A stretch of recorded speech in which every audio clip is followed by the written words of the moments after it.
Hello students, आज हम लोग डीके गोयल की बुक का क्वेश्चन नंबर 43 सॉल्व करेंगे। इसमें मेंशन है A comma B comma C and D are partners sharing profits and losses in 2:2:3:3 respectively. After the accounts of the year had been closed, it was found that interest on drawings at the rate of 6% per annum has not been taken into consideration.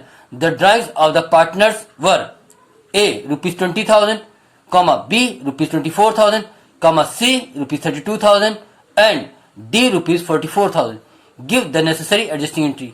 Hello students, आज हम लोग DK Goyal की book के question number 43 को solve करेंगे। इसमें चार partner है, mister A, mister B, mister C और मिस्टर डी। इनका प्रॉफिट शेयरिंग रेशियो है 2:2:3:3। Rate of interest on drawing है 6% per annum. Amount of drawing है मिस्टर ए की रुपीज 20,000, मिस्टर बी की रुपीज 24,000, मिस्टर सी की रुपीज 32,000 और मिस्टर डी की रुपीज 44,000।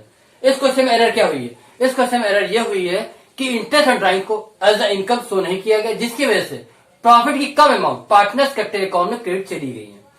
इंटरेस्ट ऑन ड्राइंग हम लोग as a income profit and loss appropriation के क्रेडिट साइड पे शो करते हैं। इन्होंने इस इंटरेस्ट ऑन ड्राइंग को प्रॉफिट लॉस एप्रोप्रिएशन के क्रेडिट साइड पे शो नहीं किया गया, शो नहीं किया, जिसकी वजह से क्या हुआ, जब शो नहीं किया तो जो डिविजिबल प्रॉफिट निकल के आया उसकी अमाउंट कम थी और ये कम अमाउंट ही पार्टनर्स कैपिटल अकाउंट में क्रेडिट साइड पे चली गई। तो इसको एरर को रेक्टिफाई कैसे करेंगे? इसको रेक्टिफाई करते समय आपको एक चीज ध्यान रखनी है कि कैपिटल अकाउंट में क्या चीज क्रेडिट आती है और क्या चीज डेबिट आती है। Interest on drawing capital account में डेबिट आती है, जबकि distribution of profit partners capital account में क्रेडिट जाता है। तो ये दो चीजें ही हमें एडजस्टमेंट टेबल में करनी होंगी। एडजस्टमेंट टेबल में हम लोगों को इंटरेस्ट ऑन ड्राइंग को डेबिट करना होगा और डिस्ट्रीब्यूशन ऑफ प्रॉफिट को क्रेडिट करना होगा। अब हम लोग कैलकुलेट करेंगे interest on drawing. Interest on ड्राइंग कैलकुलेट करते समय एक चीज ध्यान रखिएगा, अगर rate of interest on drawing percentage per annum में दिया है और डेट ऑफ ड्राइंग मेंशन नहीं है तो interest on drawing for 6 month के लिए कैलकुलेट की जाती है। इस 6 मंथ को ही हम लोग एवरेज पीरियड भी कहते हैं। ठीक, एवरेज पीरियड अलग अलग केस में अलग अलग होते हैं, मगर यहां के केस में एवरेज पीरियड आपका 6 मंथ होगा। ठीक, अब यहां पे पहले mister A, mister B, mister C और मिस्टर डी की इंटरेस्ट ऑन ड्राइंग हम लोग कैलकुलेट करेंगे। उसके लिए फार्मूला क्या लगाएंगे? उसके लिए फार्मूला होगा amount of drawings into rate upon 100 into month upon 12। आइए कैलकुलेट करते हैं। ए, इनकी अमाउंट ऑफ ड्राइंग्स है 20,000, रेट कितना है 6% और मंथ कितने हैं 6। तो rupees 20,000 into 6 upon 100 into 6 upon 12 is equal to rupees 600। Rupees 600 mister A की इंटरेस्ट ऑन ड्राइंग आई है। अब बी की बात करते हैं। इनकी अमाउंट ऑफ ड्राइंग्स कितनी है रुपीज 24,000, रेट कितना है 6%, मंथ कितने हैं 6। तो rupees 24,000 into 6 upon 100 into 6 upon 12 is equal to rupees 720। Rupees 720 mister B की इंटरेस्ट ऑन ड्राइंग आई है। अब आते हैं सी पे। सी की अमाउंट ऑफ ड्राइंग कितनी है रुपीज 32,000, रेट कितना है 6%। अब मंथ कितने हैं 6। तो rupees 32,000 into 6 upon 100 into 6 upon 12 is equal to rupees 960। Rupees 960 mister C का इंटरेस्ट ऑन ड्राइंग आया है। अब आते हैं डी पर। इनकी अमाउंट ऑफ ड्राइंग कितनी है रुपीज 44,000, रेट कितना है 6%, मंथ कितने हैं 6। तो rupees 44,000 into 6 upon 100 into 6 upon 12 is equal to rupees 1,320। Rupees 1,320 mister D का इंटरेस्ट ऑन ड्राइंग आया है।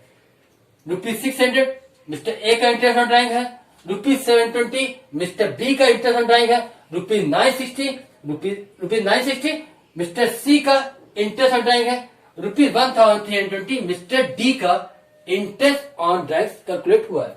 अब हम लोग बनाएंगे एडजस्टमेंट टेबल। पार्टिकुलर्स ए, बी, सी, डी और टोटल। लेफ्ट हैंड साइड पे एक कॉलम पार्टिकुलर्स का है और राइट हैंड साइड पे 5 कॉलम आपके ये अमाउंट के हैं। ए, बी, सी, डी और टोटल ये अमाउंट कॉलम है। सबसे पहले हम लिखेंगे A point amount to be debited interest on drawing. तो हमने इंटरेस्ट ऑन ड्राइंग को डेबिट किया है क्योंकि कैपिटल अकाउंट में भी डेबिट होता है और हुआ नहीं इसलिए डेबिट कर रहे हैं। तो A point amount to be debited interest on drawing. A की 600, कहां से? ए की 600, देखिए। फिर बी की 720, कहां से? ये देखिए 720। फिर सी की 960, ये 960। ठीक, और डी की 1,320।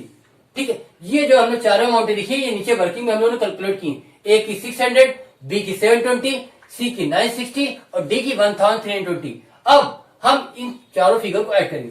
Rupees 600 plus rupees 720 plus rupees 960 plus rupees 1,320 is equal to rupees 3,600। ये 3,600 वही अमाउंट है जो कैपिटल अकाउंट में कम क्रिएट हुई है ना। तो इतनी अमाउंट से यानी ₹3,600 से ही प्रॉफिट की अमाउंट कम आई थी और वो कम अमाउंट ही कैपिटल अकाउंट में जा पाई। ये इतना अमाउंट कम क्रेडिट हुआ है कैपिटल अकाउंट में। अब हमें इतनी अमाउंट कैपिटल अकाउंट में क्रेडिट करनी होगी। किस रेशियो में? प्रॉफिट शेयरिंग रेशियो में। वो क्या है? 2:2:3:3। आइए अमाउंट क्रेडिट करते हैं। Amount to be credited distribution of profit 2:2:3:3। 2 + 2 4, 4 + 3 7, 7 + 3 10, 2/10:2/10:3/10 3/10। ₹3,600 into 2/10 is equal to ₹720. ₹3,600 into 2/10 is equal to ₹720. ₹3,600 into 3/10 is equal to ₹1,080. ₹3,600 into 3/10 is equal to ₹1,080. ठीक है। फिर 720 plus 720 plus 1,080 plus 1,080 is equal to ₹3,600. इसका total और इसका total दोनों बराबर। देखिए इस लाइन का टोटल 3,600 है, इसका टोटल भी 3,600 है। ठीक। अब हमें हर कॉलम का डिफरेंस निकालना होगा। ए की कॉलम का भी, बी की कॉलम का भी, सी की कॉलम का भी और डी कॉलम। किन अमाउंट होगा? इसका डिफरेंस, इसका डिफरेंस, इसका डिफरेंस, इसका डिफरेंस निकाला जाएगा। और अगर दोनों अमाउंट में से एक अमाउंट ग्रेटर है, जो अमाउंट ग्रेटर है वही नीचे लिखी जाएगी। अगर ऊपर की अमाउंट ग्रेटर है तो उसके अकॉर्डिंग लिखेंगे। मतलब डेबिट की अमाउंट ग्रेटर हो तो डेबिट लिख दो और क्रेडिट की अमाउंट ग्रेटर हो तो क्रेडिट लिख दो। क्या करना है? पहले तो हमें डिफरेंस निकालने हैं हर कॉलम के। उसके बाद दोनों अमाउंट में से कंपेयर करेंगे किसकी अमाउंट ग्रेटर है, डेबिट वाली अमाउंट ग्रेटर है या क्रेडिट की अमाउंट ग्रेटर है। अगर डेबिट की अमाउंट ग्रेटर है तो नीचे डेबिट लिख दिया जाएगा और क्रेडिट की अमाउंट ग्रेटर है तो नीचे क्रेडिट लिख दिया जाएगा। देखिए 600 हमारा डेबिट है और ₹720 क्रेडिट है, तो यहाँ क्रेडिट की अमाउंट ग्रेटर है। तो ₹720 minus ₹600 is equal to ₹120 credit, क्योंकि यहाँ पे क्रेडिट की अमाउंट ग्रेटर थी। यहाँ पे कुछ नहीं, डिफरेंस नहीं आएगा, डैश हो जाएगा। अब आता है मिस्टर सी का। इनकी डेबिट की अमाउंट कितनी है? 960 और क्रेडिट की अमाउंट कितनी है? 1080। तो यहाँ भी क्रेडिट की अमाउंट ग्रेटर है, तो ₹1080 माइनस ₹960 तो ₹120 आएगा क्रेडिट, क्योंकि यहाँ भी क्रेडिट की अमाउंट ग्रेटर है। देखिए यहाँ भी क्रेडिट ग्रेटर है, यहाँ भी क्रेडिट ग्रेटर है। ठीक। अब आते हैं मिस्टर डी की। मिस्टर डी की डेबिट की अमाउंट ग्रेटर है, क्योंकि उनकी डेबिट की अमाउंट है ₹1320, जबकि क्रेडिट की अमाउंट है ₹1080। तो इनका जो बैलेंस आएगा, ये डिफरेंस आएगा, वो डेबिट होगा, क्योंकि डेबिट की अमाउंट इनकी ग्रेटर है। ₹1320 ₹1320 माइनस ₹180 इज इक्वल टू ₹240। कैसा? डेबिट। फिर समझ लिए, यहाँ 720 ग्रेटर था, ये क्रेडिट था, इसलिए डिफरेंस क्रेडिट में आया। तो ₹720 minus 600 is equal to ₹120 credit, क्योंकि क्रेडिट की अमाउंट ग्रेटर थी। मिस्टर सी में ₹1080 minus ₹960 is equal to ₹120 credit, क्योंकि यहाँ भी क्रेडिट की अमाउंट ग्रेटर है।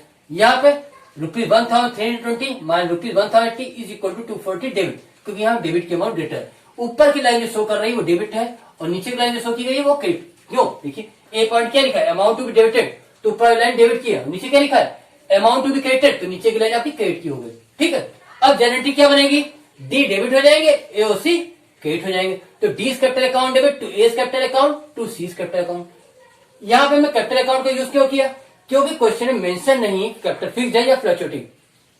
जब मेंशन नहीं होता तो कैपिटल अकाउंट्स को हम लोग फ्लक्चुएटिंग मान लेते हैं, और जब कैपिटल फ्लक्चुएटिंग होती है तो सारे एडजस्टमेंट जो करने होते हैं वो कैपिटल अकाउंट से करने होते हैं। अगर कैपिटल फिक्स होती है तो अगर कोई एडजस्टमेंट करना है तो वो करेंट अकाउंट से करना होता है। अगर ये मानिए कैपिटल फिक्स होती तो क्या एंट्री करते? अगर कैपिटल फिक्स होती तो हम लोग एंट्री करते D's current account debit to A's current account to C's current account. But यहाँ पे कैपिटल फिक्स नहीं है, फ्लक्चुएटिंग है, इसलिए आपको जो ट्रीटमेंट एडजस्टमेंट करने हैं वो सारे कैपिटल अकाउंट से ही करने होंगे। तो एंट्री क्या बनेगी? D's capital account debit to A's capital account to C's capital account. देखिए जनरल एंट्री, इसके 5 कॉलम्स होते हैं, date, particulars, ledger folio, debit amount और क्रेडिट अमाउंट, यानी 5 कॉलम आपके जनरल के होते हैं। अब पहले क्या लिखा? डीज कैपिटल अकाउंट डेबिट, कहां से आया डीज कैपिटल अकाउंट डेबिट? 240 ये आया। फिर टू एज कैपिटल अकाउंट, ये आएगा क्रेडिट में। फिर सी, तो टू सीज कैपिटल अकाउंट 120 आएगा क्रेडिट में। फिर से देख लीजिए, डीज कैपिटल अकाउंट डेबिट 240, डीज कैपिटल अकाउंट डेबिट ₹240। फिर ए है क्रेडिट में तो यहां भी लिखेंगे to A's capital account ₹120 credit, और सी भी क्रेडिट में है तो सी को भी क्रेडिट में लाओ, तो टू सीज कैपिटल अकाउंट ₹120। ठीक है। तो ये डी डेबिट होंगे और ए और सी क्रेडिट हो जाएंगे। नरेशन क्या लिखेंगे? Adjustment for omission of interest on drawing, adjustment for omission of interest on drawing. इस तरह से ये एरर आपकी रेक्टिफाई होती है और क्वेश्चन भी आपका कंप्लीट होता है। स्टूडेंट्स, अगर आपको हमारी वीडियो अच्छी लगती है तो प्लीज हमारी वीडियोस को लाइक कीजिए और हमारे इस चैनल को सब्सक्राइब कीजिए। थैंक्स।